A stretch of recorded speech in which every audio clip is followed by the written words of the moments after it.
Kormoga jongo ganda gweng ma Akingli kar chungod bura ma Kisumu East, Kisumu West onyiso luoro ni gidhi bedo kod kech maduong bang bim kod ong'eche monjo kendo ketho cham e puothe. Gikwayo sirikal mondo mi okony gi jodak ma kono koni bim sani olokore kendo chamo nyaka gwen e pacho. Nyako mara Veronica Rogo ntiere kod ler koa kaunti ma Kisumu. Akingli, gweng mayudore Kisumu West, piny okwe kendo yamo kudho manyangafu. Kata kamano, wuon wuor emong'eyo kama wuor diye godo. Jodak maka chiwore ka gitimo kinda e puothe mar nyago cham.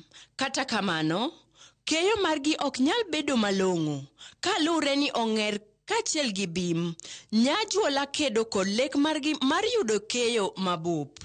Ndalo ma wantiere ni wasebedo ka wabedo kod chandruok kabisa mar bim kachiel kod ong'er ma king'iyo kata kama ntiere ni to bim osechamo puothani ma aonge kod geno.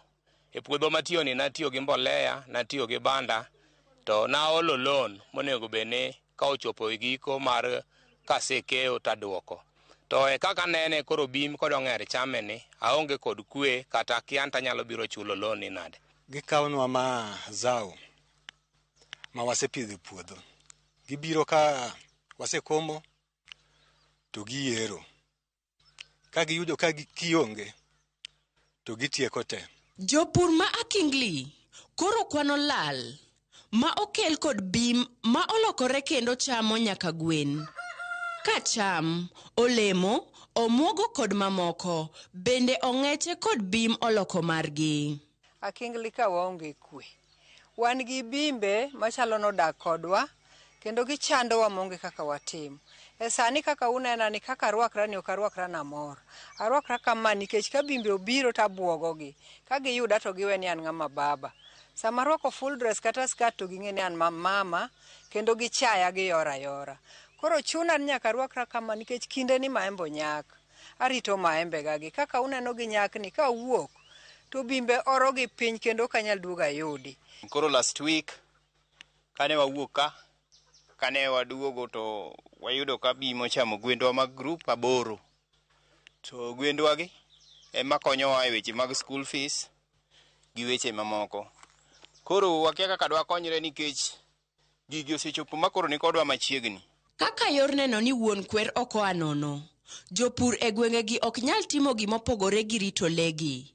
Mondo eka gibed kod geno mar yudo gimoro e puothgi mar dhiro uchumi masani mani malo. Wan gi chandruok mang'eny.